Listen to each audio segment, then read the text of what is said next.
Oh my god, it did it. I thought we were going to have a false Yay! start, but we didn't. All right. It's all good. It is You all did it. good. It works. It's alive. All right. You Well, pressed the button. I pressed the button and the software did stuff. So, hello everybody. I am your resident alchemist this evening. I'm Matt with the Alchemy Lab, and I am here with... Now, one thing, we were chatting before this, one thing I did not establish is how to pronounce the name. You know, I intentionally didn't tell you how to pronounce it, just because I knew this was going to happen. Excellent. All right. So, I think is it like Mineya, or is it like the German? Is like Mineya? What's going? No, on? you got it right the first time. It's Mineya or Mineya, just depending on accent and dialect. All right. Very good. Okay. Mineya then. We'll go with Mineya. Yeah. All right. Excellent. All right. Well, for people who don't know who you are and what do you do? Hello. I'm Mineya. I'm a author. I do comic books, fantasy novels, etc. I'm a role player. I'm a big dork and nerd. I'm a musician and an MMA fighter, amongst other things. And I have a YouTube channel where I discuss comic books, pop culture stuff, you know, the typical things, but with a twist on it, a Mineya sort of twist on it, so to speak. It's, you know, I try to be a bit authentic in that case. Okay. All right. What is the twist? What is the twist exactly? Well, you know, I do everything without a script, and I do everything in one take. So I will look at something, or I'll be thinking about something over time, and then I'll read a comic book, and then I'll just go, all right, let's make the video. And I just do it in one go. I never have notes or anything in the backgrounds, and I'm very open to getting things wrong, making mistakes, and, you know, not being super polished, because I find it like a bit off-putting when you're watching like overly polished YouTube video and you're like, these aren't anyone's opinions. This, you know, how many takes was this to get this done? You know, how many times did you record this line to make it sound the way you wanted to? And so in my videos, you'll hear me stutter and make mistakes and all that, because we're not perfect. And we're not, you know, I don't think anyone should be trying to be perfect. Right. So that's just sort of my approach. Do you have like a guideline for the points you want to hit, or do you just go for it? I just go for it. Oh, okay. Yeah. Oh, okay. Yeah, that's that surprises me. Like, having watched some of your videos, I'm like, that I could have sworn you at least had like bullet points of where you wanted to go. No, I take a breath, I count to 3, and I start talking. Nice. Very good. Okay. And it's partly because I'm incredibly lazy and I just don't want to spend all that time writing a script. But also, like I said, I actually want to give people like, hey, I'm just going to throw word soup out here. And occasionally people in the comments will be like, that was wrong. And I'll be like, it was. Thank you for telling me. You know what I mean? Like, yes, it was wrong. You know, that's fine. It's okay that I was wrong. And it's okay for you to tell me that, you know?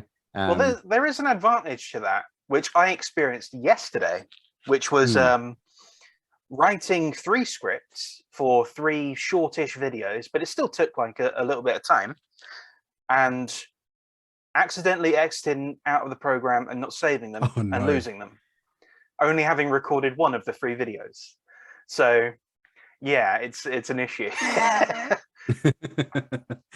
It has its ups and downs. Like I often get people telling me like, oh, you need to fix this part of the video, or you said too many times. And it's like, yeah, because that's how people talk. I'm not a newsreader. I'm not on, you know, TV. I'm just sharing an opinion, and I'm going to stutter and make weird sounds, and, you know, I'm gonna get things wrong, and that's fine. Right. So your process then, I guess, you have a similar setup to what you have now on the screen here. where you have your like avatar and it flips around with the different perspectives, and you're doing that as you're talking. So it's all live. Yes, it's done. It's done in one take. Right. So I set everything up, I line everything up, and then I have my little stream deck, and I just have it programmed so I can just hit the right buttons at the right time and load in the images, etc. that I want. The only thing that's done in post, when I want to, like when I'm reviewing something, I will input like panels and stuff at the right time, or I'll just put them in randomly, you know, because otherwise I would have to be an octopus. And I'm not, sadly. So yeah, the reactions are all me, you know, clicking a button. You'll hear it in the recordings now. You'll hear me click the button. Right. Yeah. And when you hear that in the background now, just know that's why. I'm just lining up something. All right. Oh, very good. Okay. Oh, fantastic. Right. Well, so you've done quite a lot of videos that are of interest to me, I suppose. Like you did one on D&D, which was good. I like that one a lot. I love me some D&D. And you've done quite a few on like just kind of general pop culture and like genre. Yeah, mostly comic book stuff or genre stuff. Yeah. Things I grew up, you know, falling in love with, essentially, and now I'm old and jaded. Right. Okay. So I guess we'll kick off with D&D then, I suppose, and like role-playing games in general. So is it just D&D you have experience with, or a few of them? A few, quite a few. Right. You know, from D&D, many editions, through to various like I'm forgetting the name now, but I've done some like of standalone systems like the Game of Thrones tabletop. I've done a few campaigns in that because I'm a big Game of Thrones nerd. I've done the Fantasy Flight system as well, which I forget the name of, but they have this one book and it's sort of designed so it's like, if you want this to be sci-fi, it's here, and it can be medieval as well, or whatever you want it to be. So I've done that, and I've done some like makeshift ones too, because I'm more of a role player than I am a gamer when it comes to D&D and tabletop gaming. I am one of those people who, like, you can take the combat out of the whole game. It doesn't affect me. You know, I'm having a blast. I'm the annoying guy who decides, oh, I'm going to play a bard, and every time we get to a town or an inn, I'm going to pull out my acoustic guitar and I'm going to sing for 3 minutes. And I'm going to roll and see how many tips I got, because you guys spent 40 minutes of my time fighting, you know, orcs on the road, and well, now it's my time because I'm a bard and I'm just on the journey to write about what you guys do and make money and sleep around. Okay. So do you actually like write? So in a process, in a campaign, right? And you're playing a bard. Do you actually like write songs specific to the events that have happened? Yeah. That's what bards do. Nice. Okay, so you go full bard. Yeah, I do go full everything. Nice. None of this like, oh, I'm just gonna sing Cyndi Lauper but change 2 of the words to make it more D&D. I mean, yes and no. I could do that if it feels right, you know. Generally, you know, you'll take like things, you know, like typical like his name was blah blah blah. Like you'll just do like normal things, you know, and everyone can sort of follow along. But you know, if everyone's in combat and I'm like, well, my character runs and hides behind a tree, you know, and then I'll just mute up, think about, you know, what I want to write, and I've got time. You guys are doing your thing. I'll do my thing later. And I often get kicked out of campaigns. Don't know why.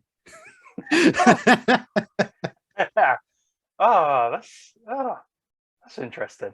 I suppose it would be, I don't know, like knowing that going in, it shouldn't be a problem, I suppose, for people. Well, the last D&D campaign I did was a Discord campaign. Right. And the admin said, yeah, do you have an idea for a character? And I said, yes, I do. And they said, great.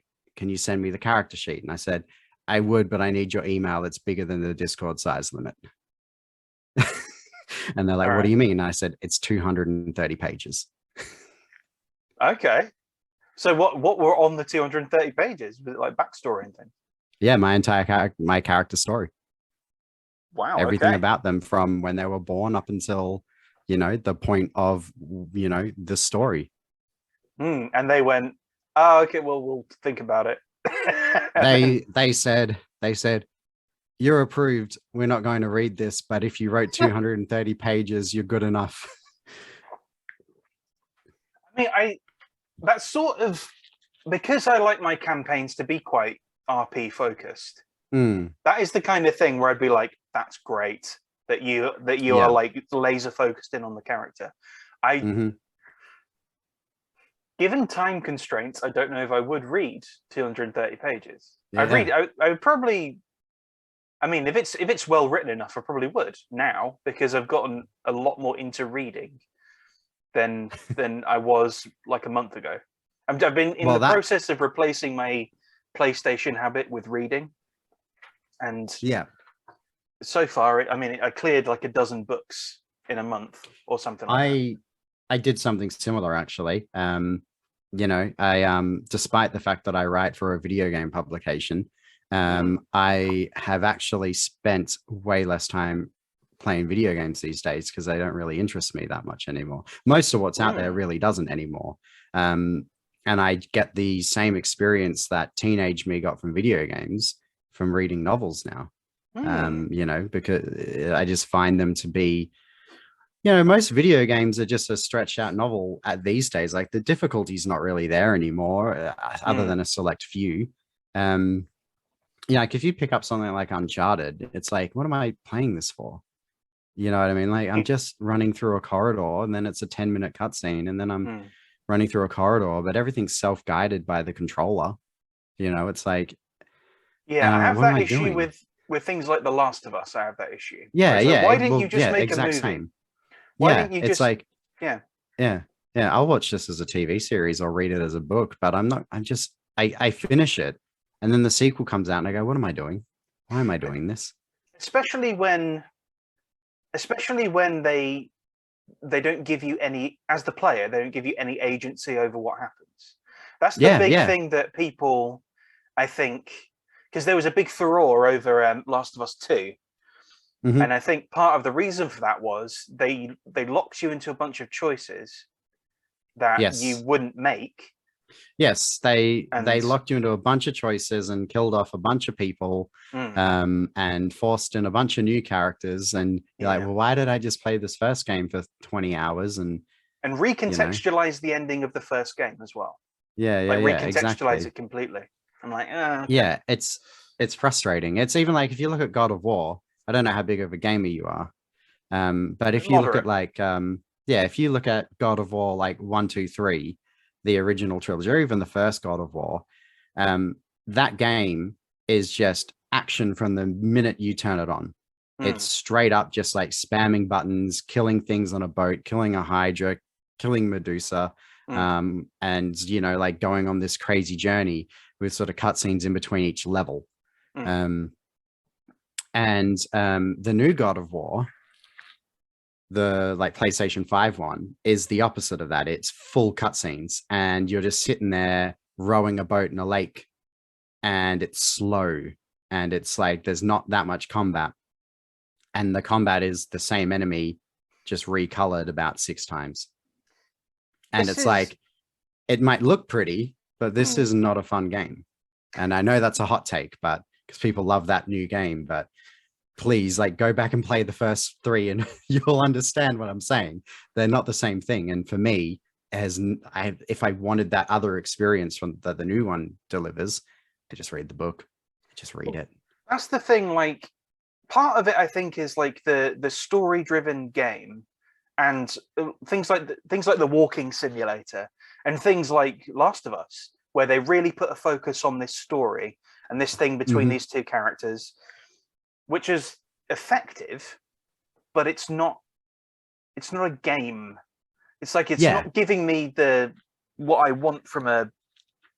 I mean, like I think I like the horror experiences with those walking type things. They Yeah. can be effective because it immerses you in it. But Mm. it's like you've made this a game when it could have been a short film, or you've made this a game Yes. when it could have been a novel, or you've A series or or a TV yeah. series. Yeah. And I think we've seen this like limit as to there's only so much you can do with a controller.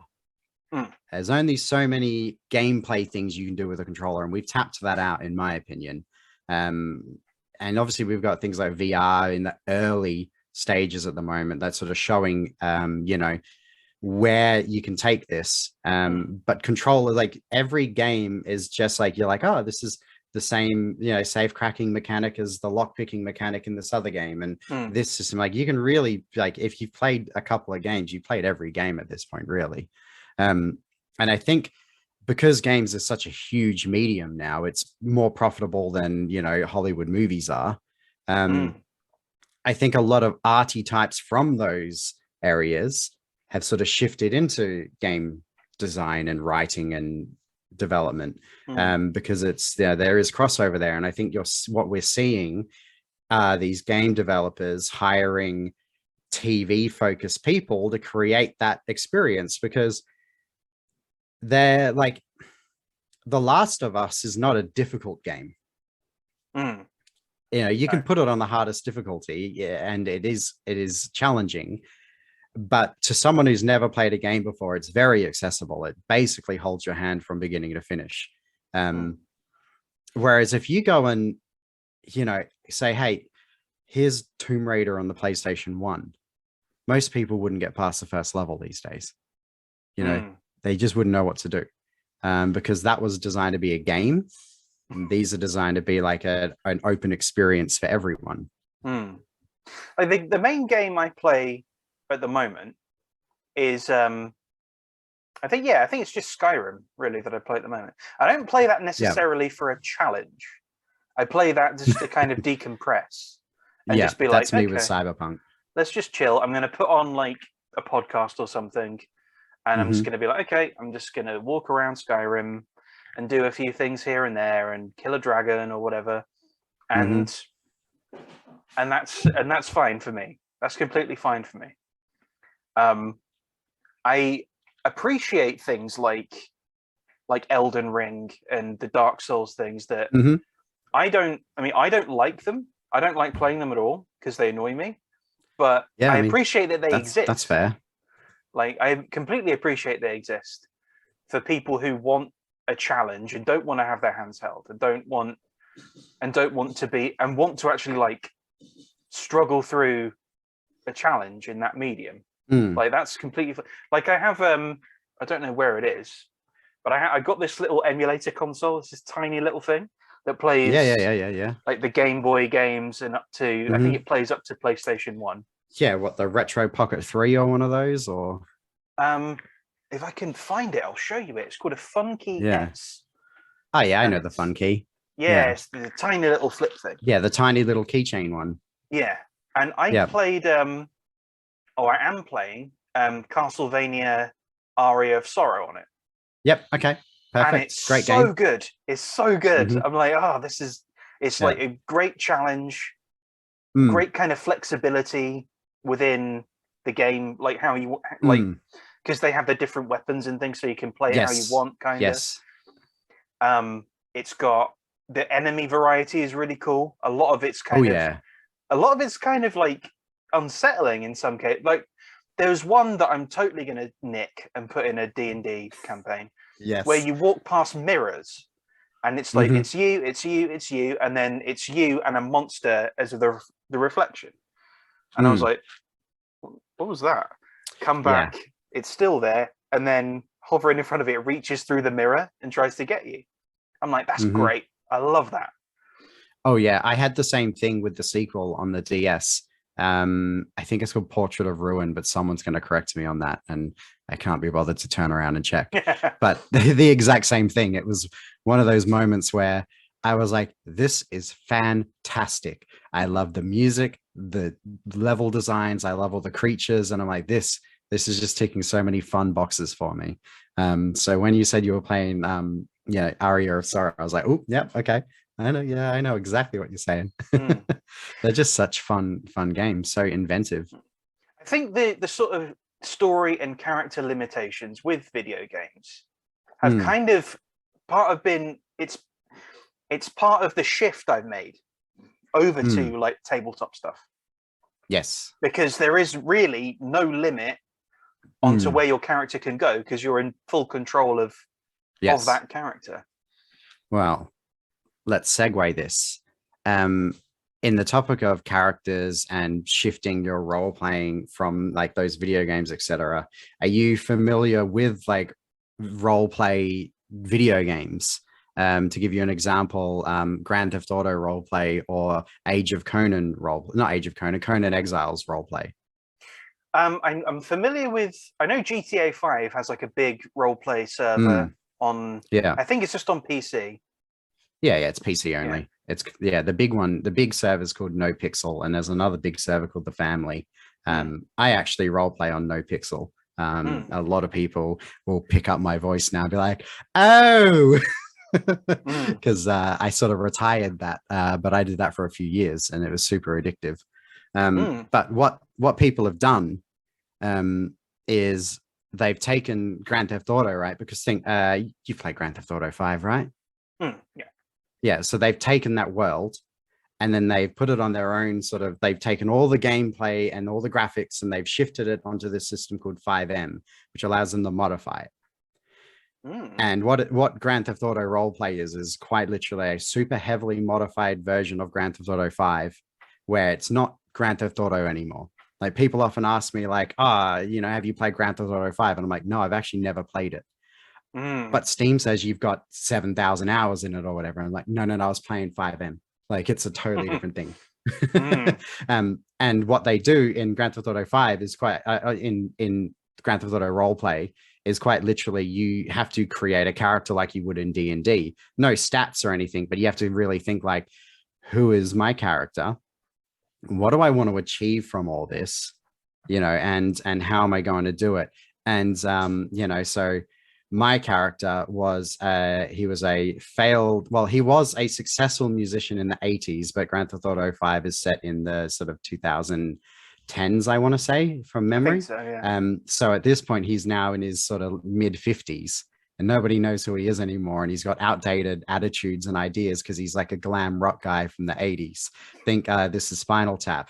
And so when I'm playing as him, I speak a little like this because the inspiration was straight from Spinal Tap. And he talks very differently. And his whole goal was, I want to get my band back together and show everyone that I've still got it. I can rock and roll with everyone else. Right. And nobody knew so I would do like covers of all these old 80s songs. Like I would busk on a corner with an acoustic guitar and people would be like minding their own business and be like, what? And then they'd be like, did you write that song? And I'd be like, no, it's Warrant. And they'd be like, who? Right. And I was just having fun with it, and just like being this sort of lovable character because he's from a different generation, so every time someone will walk up to him and be like, hey love, and they would just be like, they're just not used to like that attitude era of music, and I was channeling everything I could. But it's this really fun thing where it's like I'm not really playing a game. Like it's a bit like The Sims in Grand Theft Auto. It's like my dude's got a hunger bar and a thirst bar, and I've got to find a way to earn money, and I've got to buy a house, and every police officer is a real person, and every ambulance driver is a real person, and the lawyers in the game have to pass like a bar exam, like a real bar exam to do it. Like, and there's elections coming up with real like fake characters who are actually like role playing as politicians in a video game. And some of the police officers, lots. It's the one of the big reasons why Grand Theft Auto was always trending on Twitch, because if you go to Twitch and look up like Grand Theft Auto roleplay, these people have thousands to tens of thousands of viewers watching them play these characters. And it's like playing a giant D&D campaign where like there's no GM. It's just like you've just plopped in, the world and go have fun. But like some of the people role playing as cops are cops in real life, and this is their way of like de-stressing. You know, so it's really funny because it feels a bit like bringing your work home with you. yeah, I always thought it was strange, but it created fun interactions because you know they would be like issuing me move on notices like a cop would.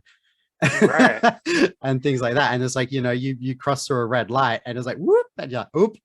And you have this interaction with a player now who's like, you know, actually going to read you your rights and do it like an actual cop. And I can then go and like look, they have like a virtual phone book, and I can go look in the phone book and find a lawyer and be like, hello, are you a lawyer? Like, I feel like that could be like a good, it could almost be like a good way to like train police officers or lawyers. Oh, it was incredibly fun because they have court cases. Right. And there are actual, like, they have a server called like the court server. And it's like, they'll let you know, like, this trial is happening on the court server at this time. And then you can like join the court server and sit and watch the virtual court case in this fake situation in this fake video game. And everyone's treating it like it's real. And, you know, people are getting invested in these characters. And it's the most fun I've had in a video game in such a long time because it really bridges the gap. And it's like, this is, you know, what I want an MMORPG to be, but it'll never be that way. So, you know, it's one of those things. I got so addicted to that. I was doing that, you know, from 9 o'clock in the morning to like 2 o'clock the next day in the morning, not getting off my chair and living in this world with thousands of people on Twitch getting invested in my character. You know, and then the minute I was like, I need to stop doing this, it's bad for my health. Right. You know, it was like, oh, no one watches me on Twitch anymore. Yeah, man. I can imagine like it must be like, this is the thing with that they're trying to do now with like the metaverse and things like that, where it's going to be that basically. Yeah. And it's scary, but it's cool, but it's scary. Like when people criticize it, I'm like, all valid, but it's fun. You know, it's like, what do you want me to say? I'm having fun. I'm basically acting online, you know what I mean? And it's sort of harmless, but at the same time, like, you can easily get sucked into doing it for 10, 11, 12 hours a day. Like some people, it's their full-time job role playing a character in this video game world, you know? Well, and hey, like, they're making money. So yeah. Well, I've seen like, on a gilded server, I was, I'm in like a D&D thing there. And I've seen like some of the people talking there, like some of the DMs talking about how they basically managed to DM full time through Roll20 by having people pay for their games. I'm like, whoa, that sounds amazing, but also, wow, that sounds like a lot of work. Like that's because it also sounds, I mean, potentially it's a little, if you're running the same campaign like several times a day, it also sounds like it would be murder on your brain a little bit. But I mean, the internet has made such an interesting space for this because you can now just be in a roleplay server. You're like, you can be in a D&D server and play whenever you're free, and you don't have to meet up, and you're not limited by the people you know or strangers at the you know, little nook and cranny brick and mortar gaming hobby shop. You know, I was on a D&D server, a Discord D&D server, that had over 200 active players at one time. And we can go into the logistics of that, but there was like 5 GMs who would sort of like, you know, there was like a main GM, and then they had like 5 GMs, and each one was in control over a different continent. And then they had different sub GMs for like the different regions in the continent. So it was almost played like a MUD, like a multi-user dungeon from back in the day. And when I joined it, I was like, we've kind of come full circle here because I feel like I'm playing a MUD. Like, right. But it's a Discord server. And it's like, so when I'm like, all right, well, I want to enter this room. And then when you enter that room, you join like the chat room for that room. And then it's like, oh, there are other players in here. So then the DM for that region knows you've entered that room and will type in the thing, you know, like Mineya has entered the tavern, you know, and then people can like, you know, type their commands in chat to be like, they want to look at me. They want to know what I've got equipped, blah, blah, blah. And it's like, all right. And then all that happens. And then I can then, text-based. It was all text based, Okay. which is, I prefer that because I like to get creative and I can't do girl voices. So if I ever want to role play a shapeshifter or just a female character, because often I'll flip a coin when I come up with a character, text works better for me. Right. Yeah. So what has been, because you said that you're mainly focused on RP. So what has been your favorite character to role play as in D&D? In D&D, my favorite character to roleplay as is Addie or Adeline, who is now I love this character so much. I'm writing a book about it. This is a character who, this is the one with the 200 and something page book already. So hence why I'm just going to write a book about this one now. And I just inserted this character into my own fantasy universe because I love it so much. So this is a character who is basically an orphan who, to keep things short, never really knew what was going on in the world, always felt out of place. And then one day a traveling carnival comes through the sort of kingdom that they're in, following a big political event, which is all linked up in my book. So there's like this race of creatures who, were sealed in a forest, and then that magic barrier has come down, and they're now able to find the world. And because of this, everyone wants to see the funny creature, from the forest that no one's been able to enter or exit for hundreds of years. And no one knew they existed. And so this creature's like envoying kingdom to kingdom to introduce themselves to the world. And they've created this big, traveling circus, and food stalls and traders, are just following along because there's money to be made. And Addie or Adeline gets gets adopted by a group of traveling performers because she's sort of a naturally gifted performer. They both are she's sneaking into the kingdom to get a look at the weird forest guy. And she bumps into this boy who's also sneaking in because the performers are actually a thieves guild. And, they're just traveling from city to city, stealing from everyone while putting on a show to distract them. Because they bump into each other, things don't go to plan. They end up getting caught, and they end up saving each other, working together to get away. And then the boy's like, come back, you've got skill, come back here. And she's like, well, I don't have a home anyway. And she finds her place in this traveling circus going from kingdom to kingdom, putting on shows, and they teach her, how to act, how to perform, how to, sew costumes, and everything she needs to know to be a master thief and also be an actor. But she's naturally gifted at it because she's a changeling. And she doesn't know she's a changeling. She thinks she's human. And they're like, do a face. And she's like, okay, it's easy. I can do a face. Doesn't realize she's making a face. And they all just she's this incredible actress. She's not even an actress. She's a changeling. She can be either, because changeling can be either.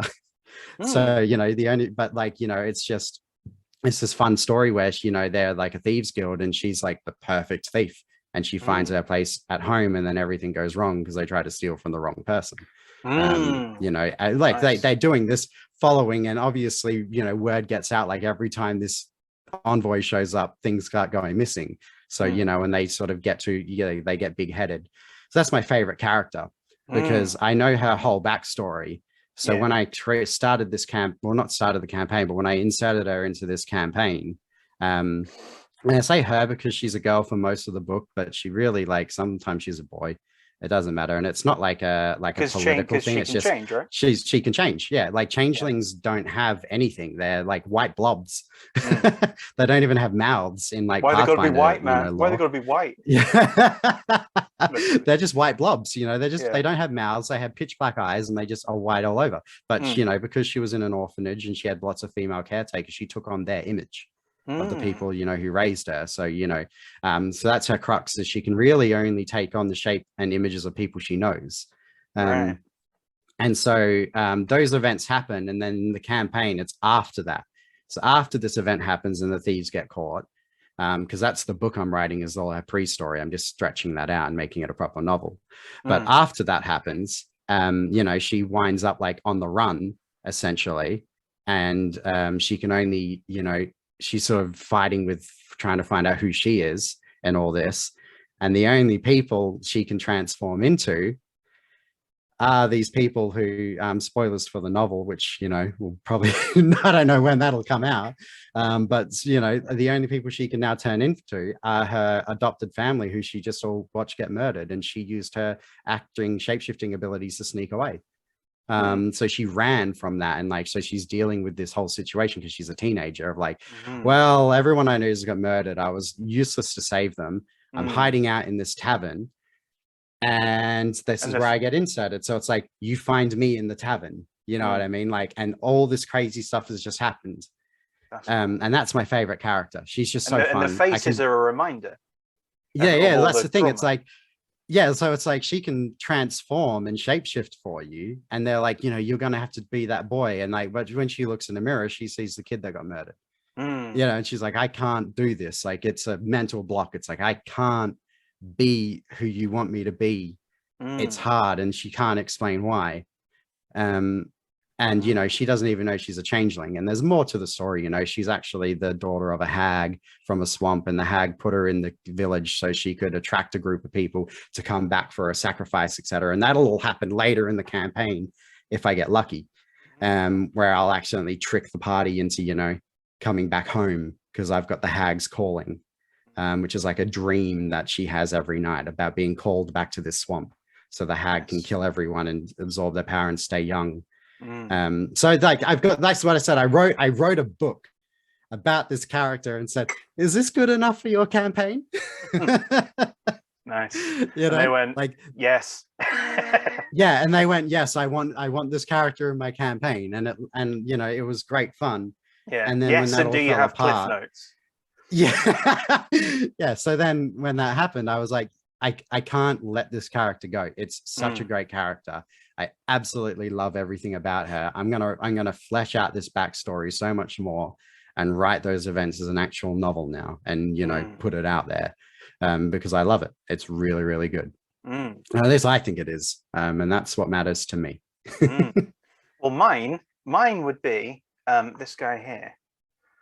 So this is this is Ozic. And Ozic has only been in, he's only featured so far in 2 campaigns as a character. I've run him as an NPC in a couple of things as well, but as a character, he has just been in 2 campaigns that have fizzled, unfortunately. I will one day get a full campaign out of Ozic. That's me with Adeline. I'm like, one day I'm gonna get to do this. I planned it so well. One day it's gonna happen. Yeah. Well, the idea behind Ozic was, I was like, I wonder if, because D&D is very, very combat focused, I wonder if I could make a character that was a pacifist who wouldn't do any harm at all. I'm like, okay, well, let's build. Okay, so why would they be a pacifist? Well, so in his case, he's always been he was a priest of a clan of kobolds, and of Erd kobolds, so he had wings. Lost his wings in a battle, basically, while they were his clan were trying to raid a village of gnomes, and his wings got damaged beyond repair, and he ended up being kind of nursed back to health by them, and then that village ended up getting wiped out by mercenaries. And it's someone who's just seen too much violence. And it's like, I don't want to be a part of that at all.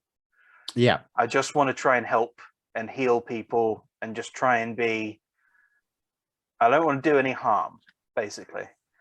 Yes, you can't do that anymore. You're done. Yeah.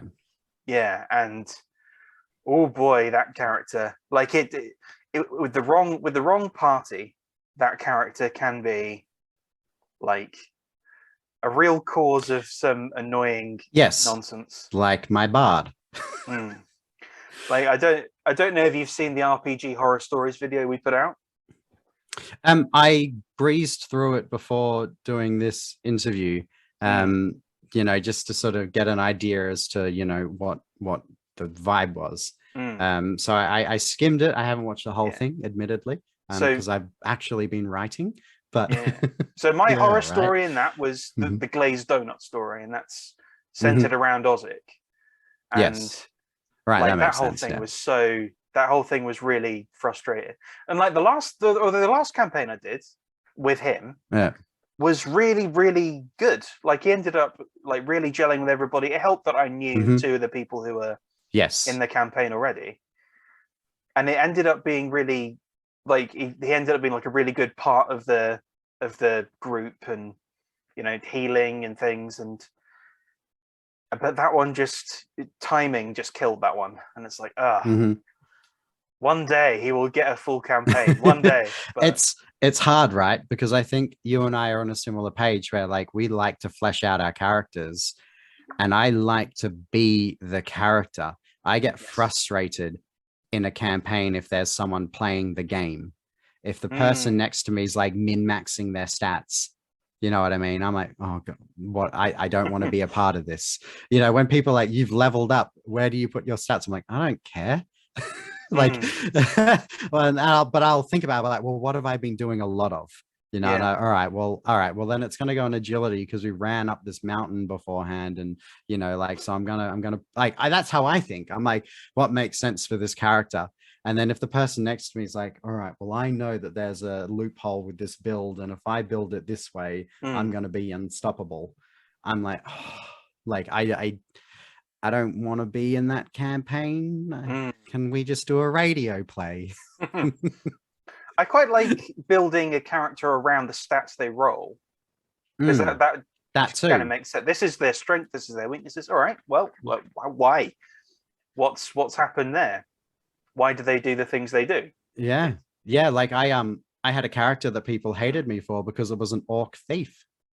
It was a half elf, half orc thief. Ooh. Yeah, and they were like, that's going to be horrible to build. And I said, yeah, it is.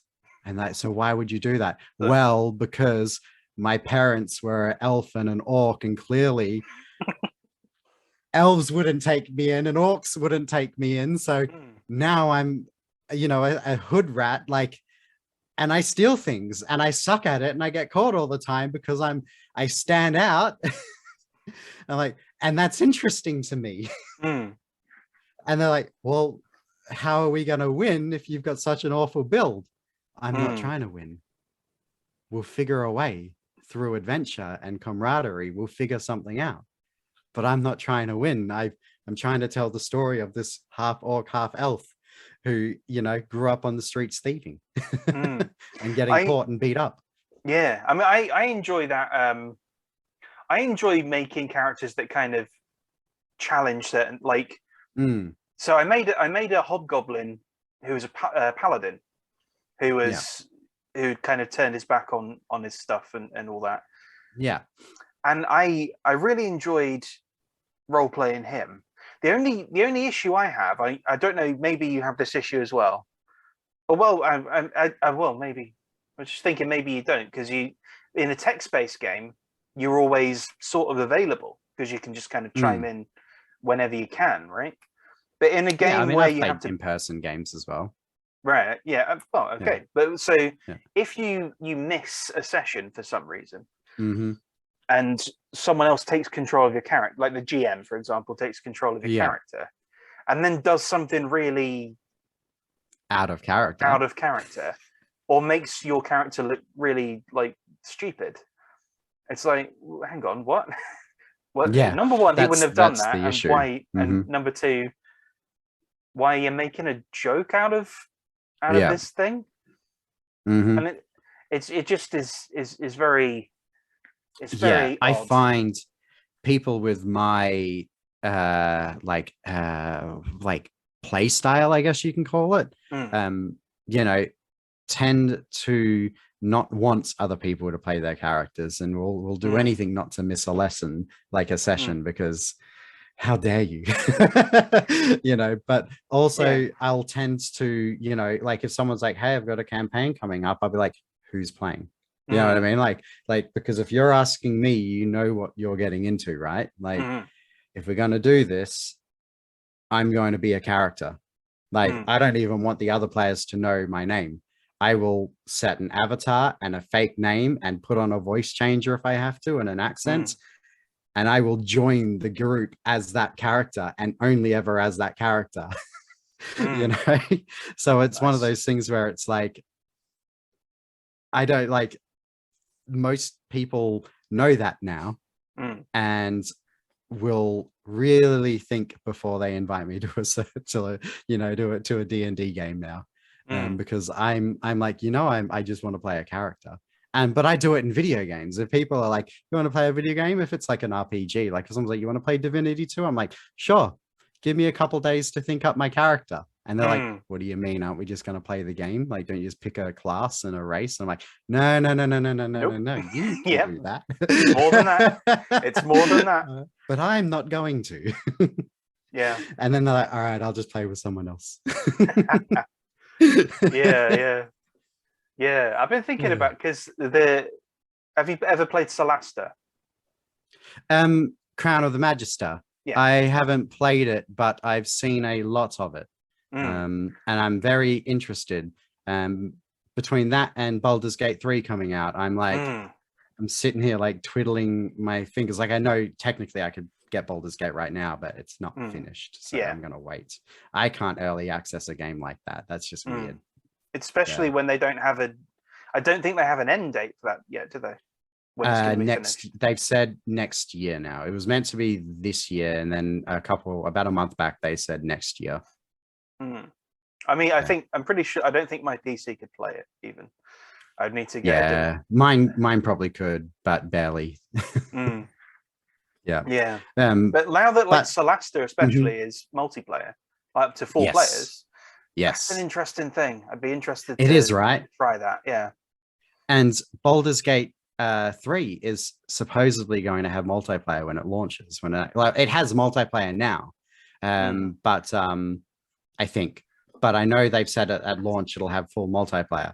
And here's me, because I don't know if you played Divinity 2. Yes. So Divinity 2 has... Right, me neither. Turns out people lost patience with me because I wanted to keep talking to all the animals. But that has the GM mode in the multiplayer. Where you can actually make a campaign in the game. And the same people are I don't know if you've like toyed with that, but you can actually like custom scripts and everything. Not in Divinity. I know in Solasta they have it. And I've had in Divinity 2 they do. Oh, yeah. Interesting. And because it's the same people making Baldur's Gate 3, and because I'm like a role player, I'm like, well, hello. What is the potential that I could perhaps join a server with 30 like-minded people? And we could role play like I do in Grand Theft Auto in your, well-crafted world. Please. But I'm sure it'll just be 4 people playing through the regular campaign. But okay, so bathroom break. I'll edit that, or will I don't know. Maybe I won't. Who knows? Yeah, take a page from my book and just leave it in. Yeah, why not? Yeah, we'll do it live. These things happen. So like, yeah, I agree. I think it will probably end up being people just going through the campaign. But I like the idea. Since they dropped the 4-player thing in Solasta, I've toyed with the idea of going like, okay, so because you can have like a proper interactive D&D experience. Yes, without the GM.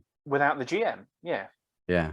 Although going through the story, you have like the canned dialogue in the story itself, but if you're making your own campaign, it could be a really fun thing to do.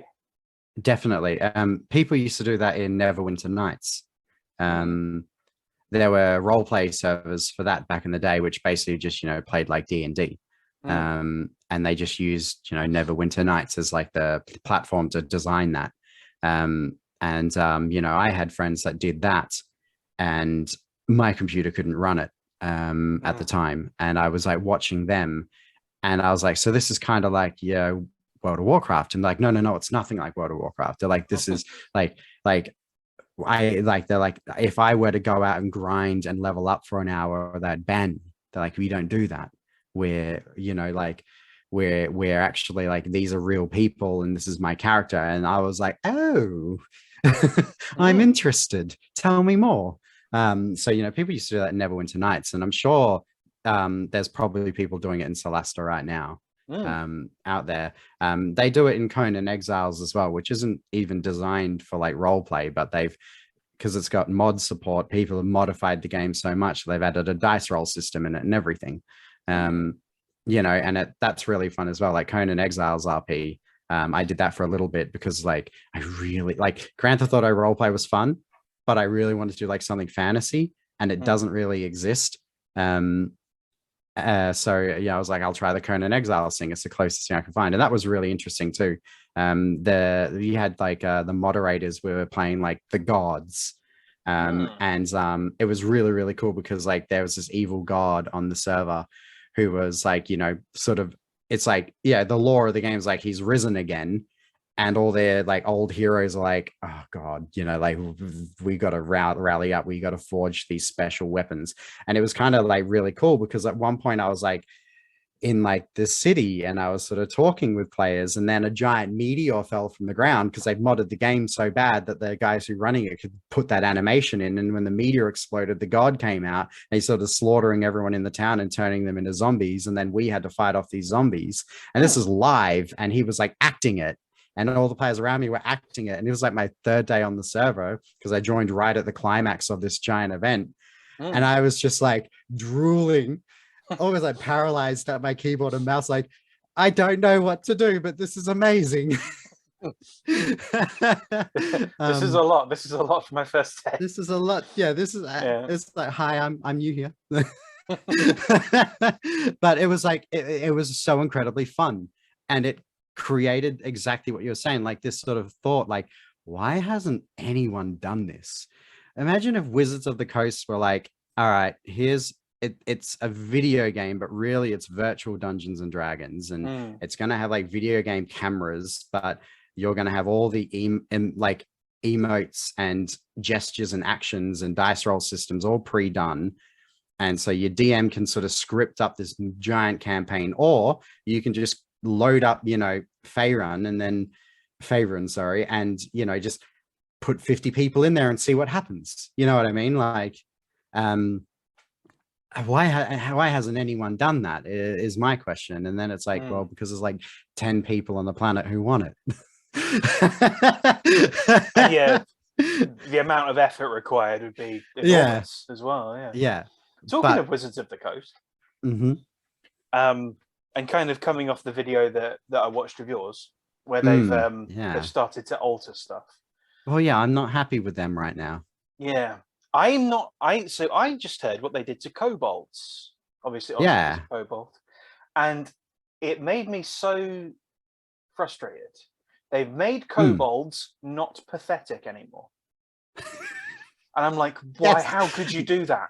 Nothing's allowed to be pathetic anymore. That's the thing. Everyone has to be equal now. They took out the plead, cower, and beg thing, which was it's just great. Was it Pathfinder that removed slavery from all their campaigns? It just doesn't exist in their world anymore?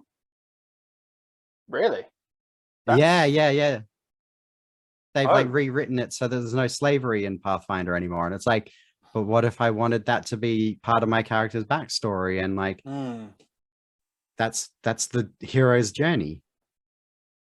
The thing with these changes that they make, and they're obviously made for not really. They're made for like a political reason more than anything else. But the thing is, one of the things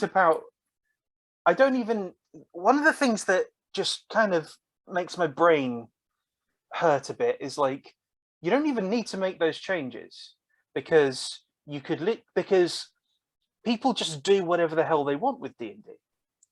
So if someone wants to make a world where it's like there's no slavery in this world, they can do that. They can make their own world and go, there's no slavery. Everyone, like it was an age-old practice that we've just gotten rid of.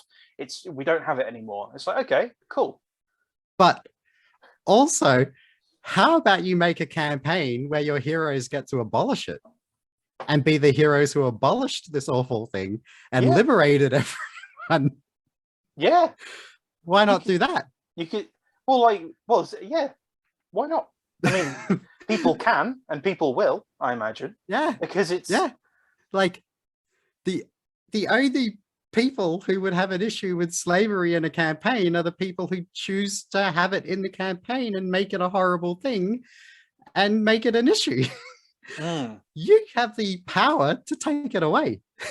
Yeah. As a game master, as a dungeon master, you have the power to read the book and go, all right, this is a great starting point, but I'm going to change that.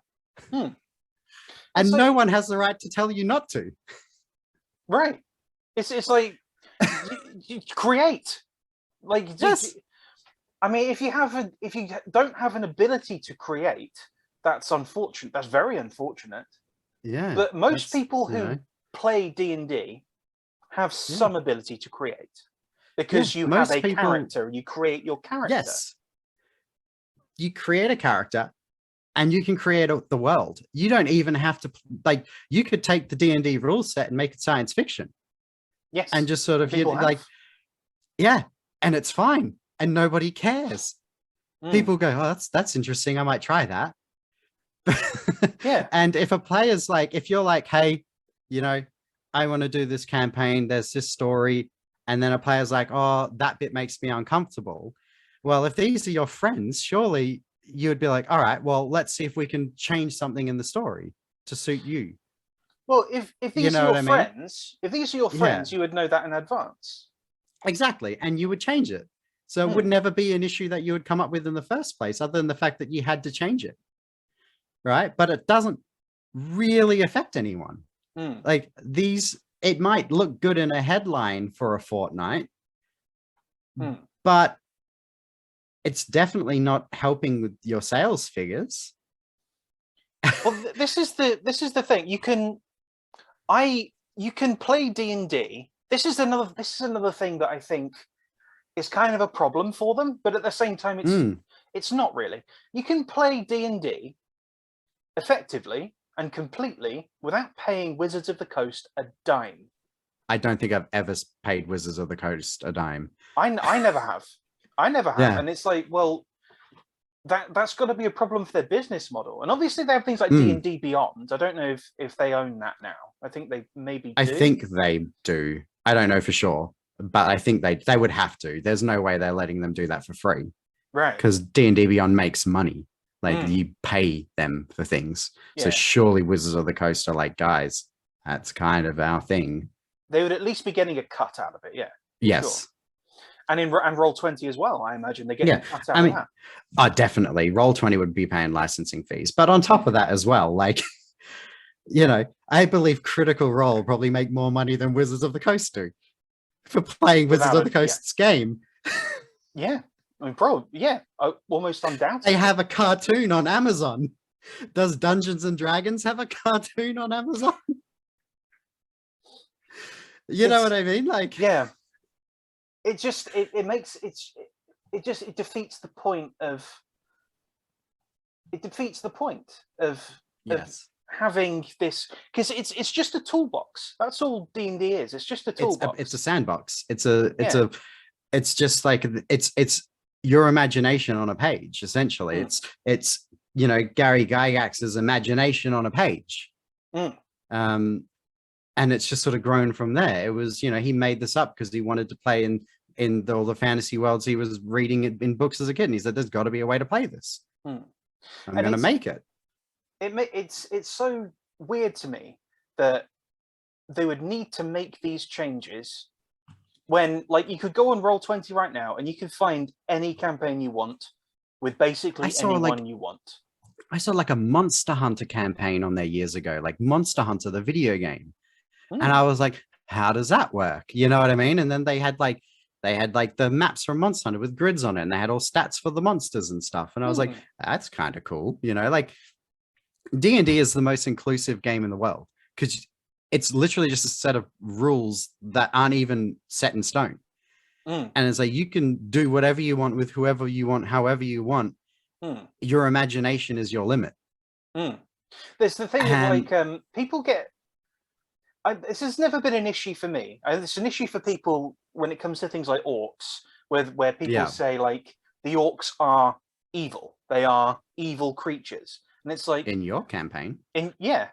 Well, in certainly mythologically they are, and in your campaign they can be, but in other campaigns maybe they're not.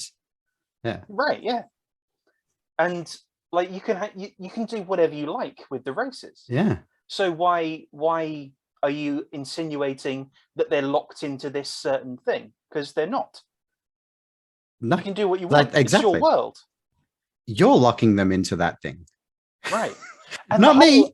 And the whole orcs, orcs are meant to be black people thing is just like, what? Where was that ever decided? Yeah, I don't understand that at all. Right. So if orcs are supposed to be black people, then who are the elves? And who are kobolds? Yeah. And what are the drow? And what you know, like, yeah, and who are the merfolk? Yes, and what are changelings? What are changelings? Yes. Right. And some people could say, well, in my universe, so this, and it's like, that's cool. Okay, yeah. You know, in some universes, merfolk have fins and tails, and in others they have feet. And the fact that you can go on, again, you can go on Roll20 and find anything. You can find anything, pretty much anything you want within reason, but you can pretty much. And you can ask questions of the person running it. What is the role of these people in your world? What is the role of, how has this happened? What's going on here? Would you like to read my 230-page character manuscript? Yeah. Right. The fact that you can do that is it just removes even the possibility that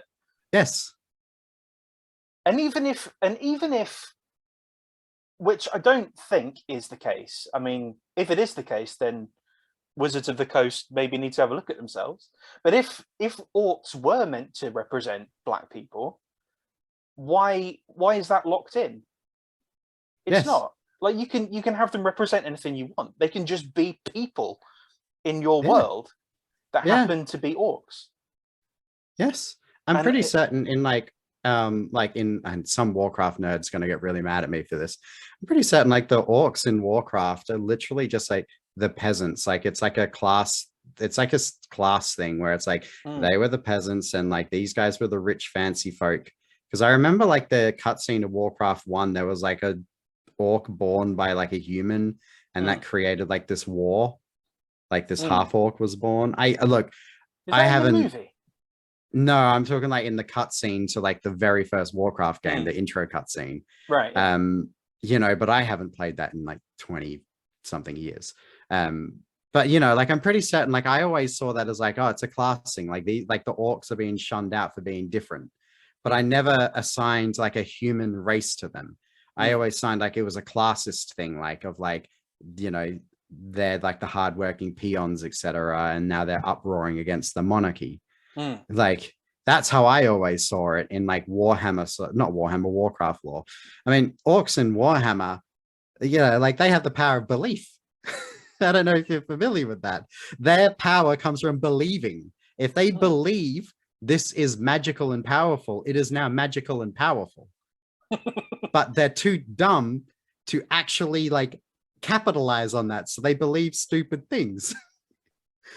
It's got nothing to it's great. It's a really fun lore. Like their power is they're technically the most powerful thing in the world because their power comes from their belief system. So like they have all these they joined the dots. Like they have these like non-logistical things where they designed what looks like a spaceship because they saw a spaceship from another race and they said this is a spaceship, and because they have the power of belief, even though there's nothing in there to propel it, it is now a spaceship because that's their power and it can fly, but they're limited by their stupid imaginations. You know, like how does any of this, like these are two very different versions of orcs and they're both no one's going to argue that the orcs in Warhammer are not orcs, and the orcs in Warcraft aren't orcs, or the orcs in Lord of the Rings aren't orcs. And none of them have the same backstory, and none of them have the same origins, and but they're all orcs. So they can't all be based on this one thing if they're all so different to each other anyway. There's always the question of, there's always the question that comes up from someone whenever I'm like interviewing people for a game, on the presence of things like racism and homophobia and whatever in a game. And I'm starting to get very bored of that question. I'm starting to get to the point where I'm like, why would you assume there would be? You know what I mean? Or why would you need to ask? Yeah. And aren't you playing a game where you're going to have to overcome like objectives and like obstacles put in front of you? Like, so what do you want? Do you want this to be a campaign where we all hug around a fire for a half an hour every day and do AA meetings? Or are we going to go on an adventure and fight bad people and liberate? It's the thing of like, and are you gonna? You don't even need to have those specific things in there, but do you want a game without prejudice? Yeah, because obviously there's going to be this is a world. Yes. Obviously, there's going to be prejudice of some kind. Yes. Be it classism or be it whatever. Like, do you think the king in this city is going to look at you and be like, come on in, let me show you around my house? Yeah, like, no, he's going to go, who are these stinky, covered in mud travelers who have entered my city? Like, yeah, like, it has to be that way, because if there is no obstacles to overcome, and there's no journey to really go on, then like if you're already like if you're trying to have this story, like someone or something has to be the villain, and something has to give you the motivation. So maybe your character was a slave and they got free through, let's look at like the Spartacus story, right? Like Spartacus, was in the gladiator pits, and then he escapes and he, goes to war against Rome. Like, is anyone going like, well, Spartacus is problematic because it features slavery, so we can't, you know what I mean? Like, no, it's because the whole point is that he rose from nothing, basically. Like, he was kidnapped and he fought his way out and he stood his ground and he tried to make a better place and free the slaves. That's the hero's journey. If you eliminate that, what is Spartacus? He's a barbarian. You know what I mean? Like, he's like, who you're taking the villain's eye view of Spartacus. Yeah, he's just this barbarian guy who just kills people, and he has no like, reason what does he for do? doing what he does. Like if he was never kidnapped and enslaved, you don't have that whole mythological story. I don't know if he was actually. No, he was an actual figure in history, wasn't he? My bad. Yes, yes, he was. Well, the thing is, like, I think people are really this stuff is like used to impinge on the honor and integrity or whatever of the person creating it. Like, if you look at what's going on with what's happening with Star Wars, and how like they've had to rename Slave One the ship because really? It's called they did that. Oh my gosh. I can't remember what it's called now, but it's like, it's the ship of a bounty hunter who is not a good person, who enslaves people or kills people, and oh no, it's like, he's not a good person, and you're doing so. Why would he have cheering his for him? Something? And there's another this infuriates me, man. Like, this bit in particular. You the Tuscan Raiders? Yes. So I do. So they're referred to as sand people in because they live in the desert. Because they're referred to as sand people because they live in the desert, and they're referred to that by the people on the planet. That's how they Yes. colloquially call the Tusken Raiders, right? Yes. And people are saying that that makes George Lucas racist, that these people are called Sand People. But he didn't call them Sand People. It's the people on Tatooine calling them Sand People.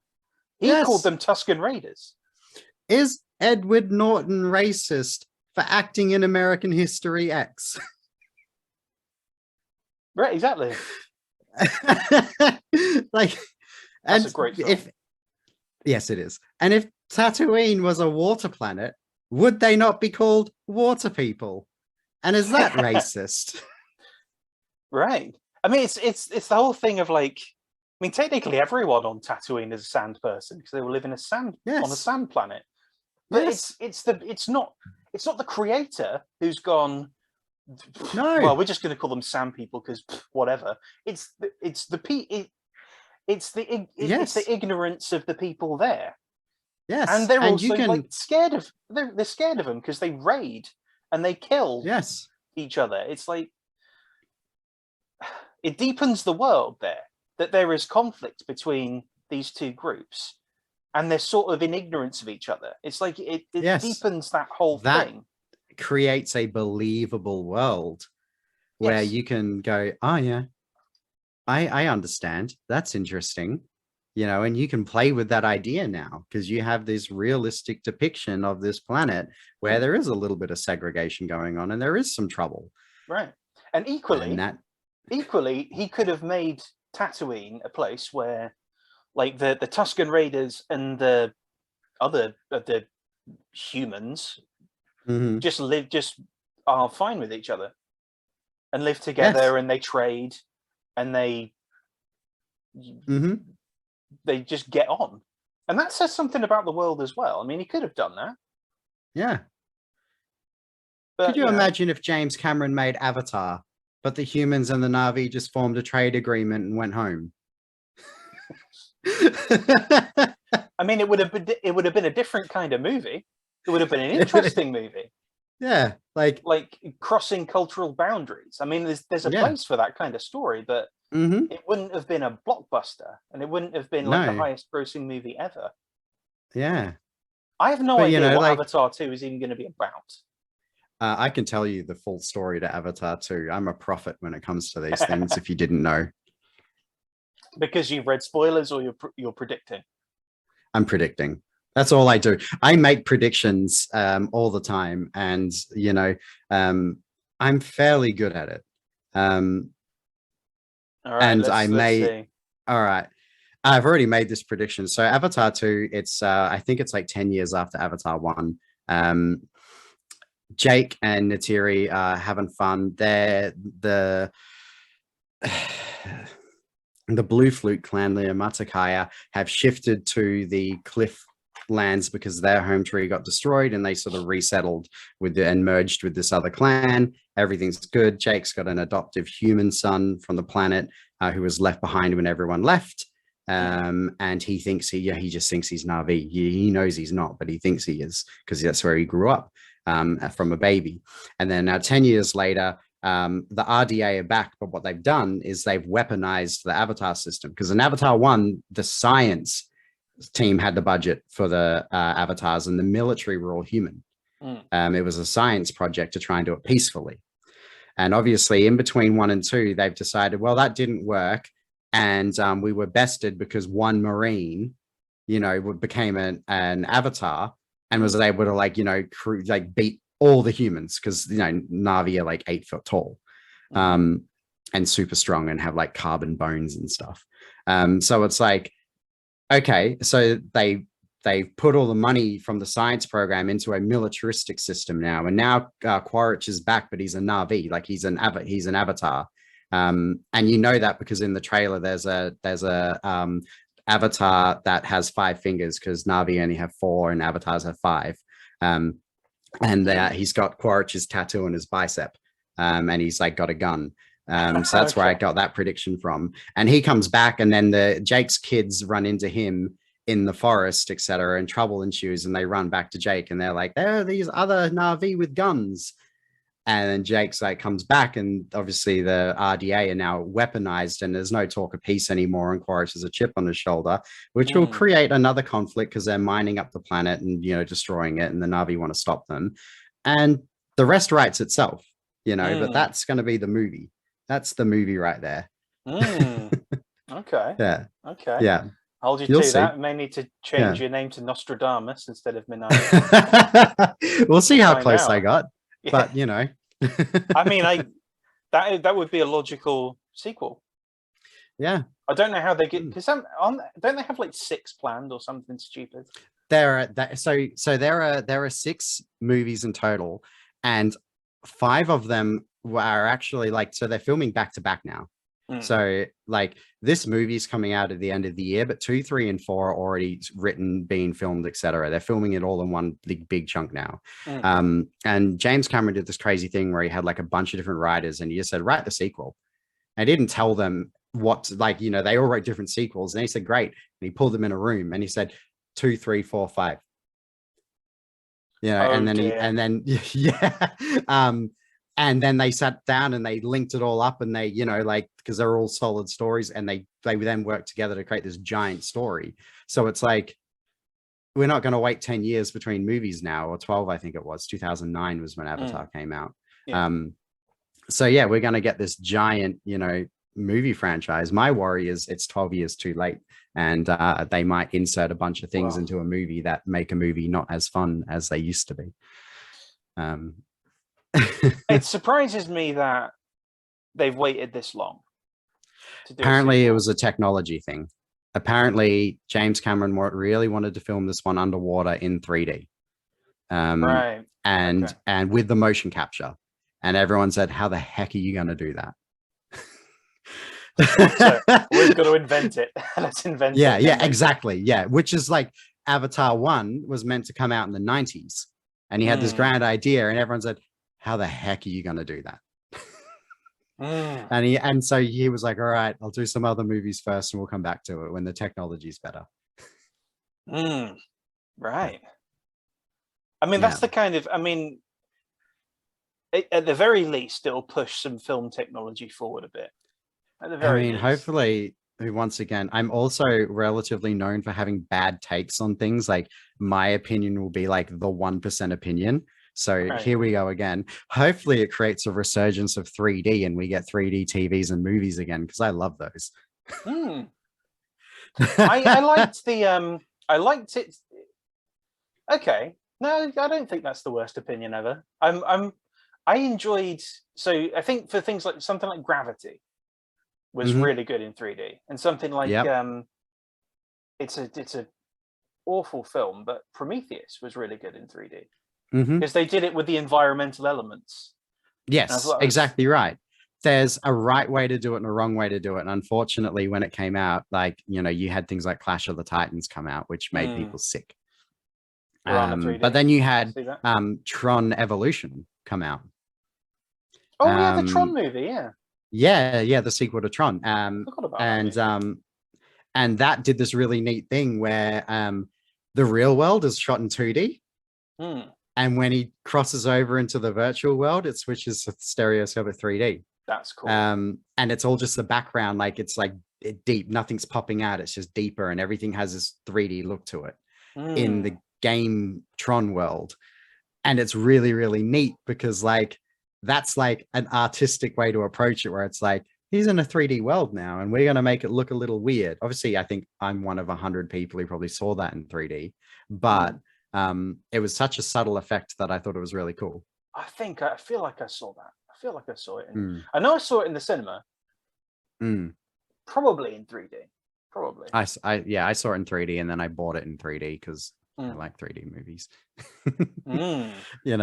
I've got like Conan the Barbarian in 3D. Not great. The Jason Momoa one. Okay. Oh. Yeah. Like they filmed that in 3D, and it's like, But then there are like you said, there are movies out there. I think Pacific Rim is another one that looks amazing in 3D, because you got these giant robots, and the arms are like swinging out the screen and stuff. And then, obviously, cool. Then you've got Avatar, which, big highest grossing movie of all time at the time. And that was like, people lauded how great the 3D was, so much that it forced an entire like for 7 years straight, every TV that came out was 3D. Despite the fact that they were like, everyone was like 3D sucks, but no one said Avatar in 3D sucked. Yeah. They might have said Avatar sucked, but no one was like, you know what I mean? Yeah, it's like, yeah, that's bring that back, please. Yeah. Even they tried to make stereoscopic 3D video games for a while. There were like, Nvidia had like Nvidia 3D where you get the glasses and you had to get a special monitor. And like the PS3, like the Tron game and the Avatar game came out in stereoscopic 3D. Cool. I mean, I can imagine that would be a I mean, you had the 3DS as well, didn't you? Yeah, and then Nintendo 3DS. Yeah. And then they just made the 2DS because people didn't like the 3D. Yeah, I remember. I think I played a 3DS a few times. 3D was weird on the 3DS. I have 2 of those. I love it, but once again, that's me. Was it just the bottom screen, or was it both? The top screen. Top screen. Yeah, and it had a little slider. Thing. Yeah, yeah.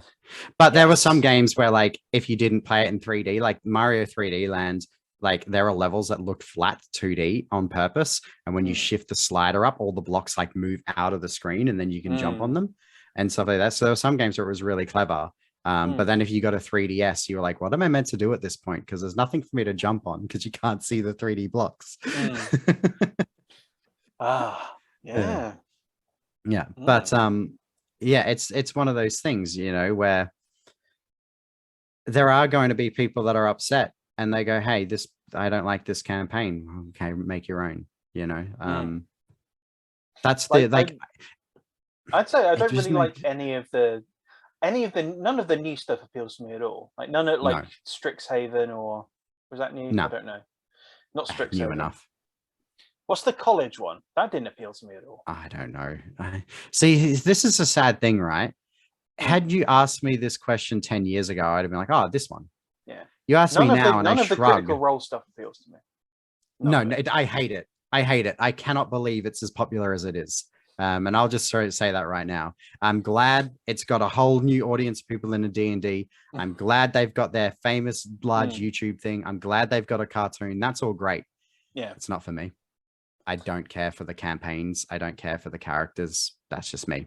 You know, it's not my jam. The main issue, because like Carl on the channel, he has a his thing, I think, is like the time investment in it. It's like it's hundreds of hours of stuff.